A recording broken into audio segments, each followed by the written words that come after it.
Les Indiens d'Amérique étaient donc, certaines tribus indiennes d'Amérique étaient donc de confession musulmane, et c'est une information qui nous est donnée par l'ancien ambassadeur des États-Unis à Dubaï, qui s'appelle Robert Dixon Crane. Il a écrit un article en 2004 dans lequel il souligne donc cette appartenance à la communauté musulmane des Indiens Cherokees. Il souligne également le fait que les Indiens étaient emprisonnés lorsqu'ils étaient vus en train de faire la prière à la manière des musulmans.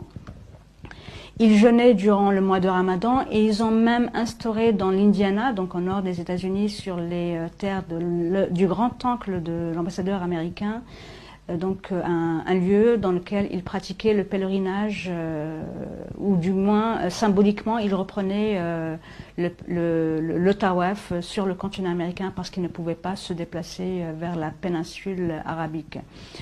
Par ailleurs, durant les années 1830, le gouvernement américain a décidé de déporter les Indiens Cherokees vers le Midwest depuis l'est des États-Unis en plein hiver. Donc les Indiens Cherokees ont compris qu'ils allaient être mis à mort, probablement du fait de leur appartenance à la communauté musulmane. Donc une partie a fui vers le nord. Une seconde partie est morte en cours de route parce qu'il faisait extrêmement froid, et une troisième partie est arrivée à destination.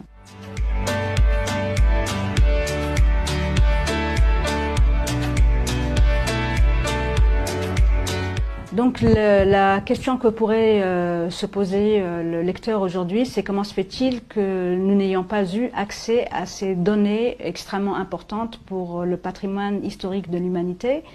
Ben, c'est tout à fait simple. Déjà, les arabo-musulmans avaient été chassés d'Espagne lors de la chute, dès la chute de Grenade. Et on ne voulait pas que les gens sachent que les arabo-musulmans étaient de l'autre côté de l'océan Atlantique. Ça, c'est le premier point. Le deuxième point, les chercheurs américains, entre autres, ont essayé de dévoiler cette information au grand public.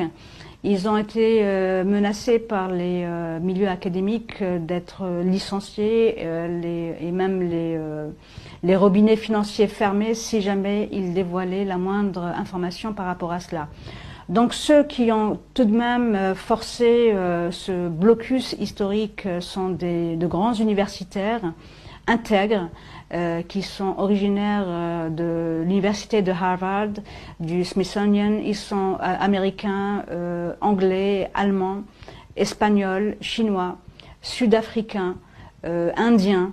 Ils sont vraiment de différentes origines. Mais en ce qui concerne les Américains, il y avait Cyrus Gordon, qui était un savant, linguiste et spécialiste d'archéologie.